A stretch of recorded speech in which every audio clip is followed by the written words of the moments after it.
Hello, I'm Ron Squire. Welcome to highlights of the 2025 Formula SimRacing World Championship. Round 6 of the championship is the Belgian Grand Prix at the legendary circuit de Francorchamps. This 7-kilometre behemoth of a track that was first constructed in the Ardennes Forest back in 1921 is a strong favourite amongst the drivers, with its constant elevation changes, its sweeping nature and array of overtaking opportunities, especially at corners such as Ridillon-Eau-Rouge, Les Combes, Pouhon and Blanchimont. A fast yet somewhat balanced setup is recommended for the next 44 laps. Mark Schluter takes pole position in qualifying for the first time since Malaysia, but Ruben Mercedes has not escaped his thoughts, especially when the optimal driver has put in a time less than 600ths off the pole. Janis Braksok is hoping to continue his form just like a Silverstone, with the Hungarian taking third ahead of Patrick Hanko with fourth. Geoffrey Fournier has seen a slight improvement in fifth, and Jase Lattinen continues his vast improvement across the season so far with 6 on the grid. Zorc Sux dropped the ball in qualifying to line up 7th, just ahead of a drop in performance as well for Mr. Consistent Sander Callis. Tom Oudemenger did not have a good session to line up 9th, whilst Christian Pascal rounds out the top 10. Istvan Zingel returns from his one race absence to line up 11th, whilst with ground effects George Dalagianis and Matt Tusen sandwich Mirko Mancini, who lines up 13th. To the race start, Schluter seemed to have a better acceleration off the line than Mercedes as they head down towards La Source, but the automobile driver claws back momentarily, nearly edging in front at the hairpin. Everyone makes it through safely with Mancini going wide. The top 4 line up in formation as they charge down Ridillon and Eau-Rouge, where Schluter leads from Mercedes, Hanko and Braksok. But the lead for the championship leader will only last until Les Combes, when Mercedes pulls off an audacious overtake on the outside of Schluter, squeezing the Geo team driver for the top spot in the race. Sadly, the race would end on the first lap for Lucas Viscott. After a tangle with Istvan Zingel at Rivage, the Czech driver's day ended with a collision with Matt Tusen at Campus, with both cars ending up in the tyre wall. Tusen was able to continue, but with Viscott, it was race over. So at the end of the opening lap, Mercedes leads from Schluter, Hanko, Braksok, Fournier, Lattinen, Callis, Sux, Pascal and Marza. George Dalagianis makes an early unscheduled stop on lap 3, most likely to repair his car from the opening 2 laps. Having finished 4th place in the previous 4 races, Sander Callis' streak is at stake at Spa, even more so when Christian Pascal overtakes the Estonian at Les Combes on lap 5. Callis is the only one on the top 10 to start on hards.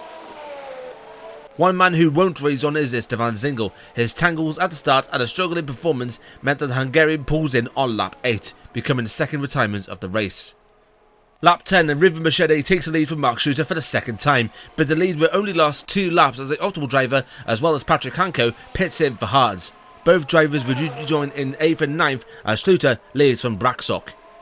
1 lap later, Schluter makes his dive in for the pits, surrendering the lead to Braksok. The undercut did not work for the Geo team driver as Mercedes leaps in front of the championship leader in 5th as Schluter rejoins in 6th, just in front of teammate Hanko.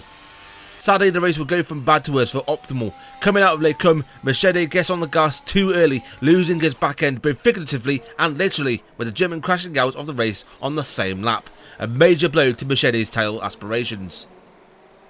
Following pit stops to the top 3 at the same time as Braksok, Pascal and Oudemenger, Sander Callis takes advantage of the situation and a strategy to take the lead on the race on lap 14, but will keep an eye on a rampant Schluter. Lap 15 and further back, Nando Marza and Mirko Mancini get themselves embroiled in an impassioned battle for a length. Mancini makes his move on Marza at La Source in a clean manoeuvre, but things will turn sour for the pair. Going down the Kemmel Straight, Marza attempted to retake Mancini's position on the outside, but the two would take each other off at the Combe chicane. Both drivers were able to continue, but their races understandably ruined. Lap 16 and Janis Braksok calls up honours from Optimal after Mercedes' retirement and makes his move into the podium positions with a classy overtake on Patrick Hanko at Les Combes. On the next lap, the lead would change hands as Schluter retakes the top spot from Callis at the chicane. Callis would also lose second to Braksok on the next lap down the Kemmel Straight as the Estonian prepares for his first stop. Callis would rejoin in 9th. Lap 20 and Tom Oudemenger makes an audacious move down the Kemmel Straight past Zorc Sux, showing everyone in the race that even though the Dutchman is virtually out of the title picture now, Tom Oudemenger is not to be underestimated. As the field goes into halfway distance, it's virtually a mixed bag in terms of the order. Mark Schluter takes full advantage since Mercedes' retirement for the top spot, but must never lose focus, especially when Braksok is just over a second behind.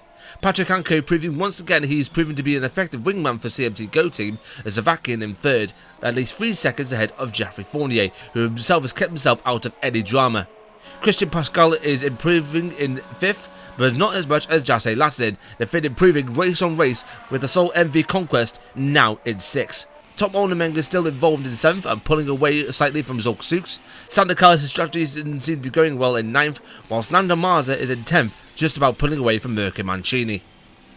At the front, Janis Braksok is trying to keep Mark Suter in his sights, but even though the Hungarian was able to get close in on a few occasions, the optimal driver can't find the sure way past the German. But for the other optimal Hungarian, Zolk Souks, his afternoon goes from bad to worse. After losing a little bit of traction after exiting Eau Rouge, Sander Cullis pounces on the opportunity on fresh mediums and passes the optimal driver down the Kemmel Straight with ease on lap 25, surely compounding misery on a Dutch team's race. Lap 28 and the second stops begin with Mirko Mancini pitting in from 11th on a fresh set of hards, the Italian rejoining in 12th, 9 seconds ahead of Zalgianis, but behind Matt Tusen. 4 laps later, it's 48's turn to dive in for the pits from 5th to give Pascal some much needed breathing space. The Frenchman rejoins in 6th on fresh mediums as Oldenburg and Callis also pits behind him with Lattinen taking 5th. Both Oldenburg and Callis rejoins behind Fordier with Oldenburg taking on fresh hards and Callis on fresh mediums. As the field heads into the last 10 laps, Braksok pits in from 2nd, giving Schluter some much needed respite as the Hungarian pits in for softs. He rejoins still in 2nd, just 5 seconds ahead of Patrick Hanko. Fournier is also holding up Ollers for optimal in 4th, holding off an overperforming Christian Pascal in 5th. Sander Carlos is in 6th, but the strategy is not playing into the Estonians' hands. Tom Oldenburg is ahead of both Souks and Lattinen in what seemingly a three-way battle for 7th, whilst Nando Marza is overperforming himself in 10th. Lattinen did not have to wait long to overtake Souks down the Kemmel Straight on lap 34, with the Hungarian seemingly helpless on a fresh batch of hards. Lap 35 when Sousa makes his final stop for mediums, he rejoins just behind Braksok in 2nd, and just like at Silverstone, it will be a hard-fought battle for the win, but with Braksok now with the calling cards. But it's still not a very good day for Optimal Esports as Christian Pascal pulls past Geoffrey Fournier going into Les Combes, the Italian showing the field he's vying for a huge haul of points today. 4 laps to go in the race as Suter's now within striking distance of the win as Braksok's tyres begin to wear just like at Silverstone, and the German is fully aware of this, chomping 2 tenths out of the Hungarian's lead each lap. Just before the beginning of lap 42, Braksok makes a slight mistake at the bus stop chicane, giving Suter the much needed opportunity he was looking for. The chance at La Source quickly goes away, but the German makes a great run out of Eau Rouge and down the Kemmel Straight. The German makes a clean overtake on the optimal driver, taking the lead into the distance and all the way to the finish line. Making it 4 from 6 in 2025, Mark Schluter wins the Belgian Grand Prix and in effect doubling his lead in the World Championship. Janis Braksok takes 2nd place for the 2nd race in a row, whilst Patrick Hanko takes 3rd in the race and also takes the lead in the Owen Magogi Cup. Christian Pascal takes his highest position of the season yet by netting 4th place, ending the streak by Sander Cullis. Fournier pushed hard today but could only manage 5th. As mentioned, Cullis' streak of 4th places is over but still nets a decent haul of points as he claims 6th. Jasse Lattinen once again improves on his own personal performance with 7th, putting the top 6 on notice. Tom Oldenburg's championship challenge from the start of the season seems to be all but faded with the Dutchman taking 8th. Zolk Souks suffers a drop in performance as the Hungarian takes 9th, whilst Nando Marza finishes in the top 10 for the first time this season. After 6 rounds, the Drivers' Championship standings sees Mark Schluter widen his lead, the gap now at 52 points from both Patrick Hanko and Sander Cullis. Geoffrey Fournier overtakes River Machete in the standings, the Frenchman just 5 points ahead with Janis Braksok a further 2 points behind in 6th.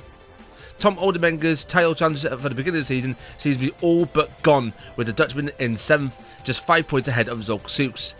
George Zalgianis holds on to 9th after a quiet performance, whilst Christian Pascal breaks back into the top 10. In the constructor standings, the positions remain the same. Optimal Esports still lead, but with the gap now reduced to 2 points from TMT Go Team. Ground Effects still remain best of the rest in 3rd, just 26 points ahead of Vega Valley Esports. MV Conquest continued to score some points thanks to Lattinen, while Squire Nation Esports had no one available for Belgium. The next race is in less than 2 weeks at Marina Bay for the Singapore Grand Prix on Sunday the 12th of October. You can watch that race live as it happens right here on our YouTube channel. Qualifying begins at 11:30 PM GMT with the race starting at 8:45 PM GMT. In the meantime, you can join in our forums at formula-simracing.net, as well as our Discord server for up-to-date information and join in on the community. The links are in the description below, and you can check out our socials on Facebook, Instagram and TikTok. We hope you enjoyed today's presentation. I'm Ron Squire, and join us for the next round of the 2025 Formula Sim Racing World Championship.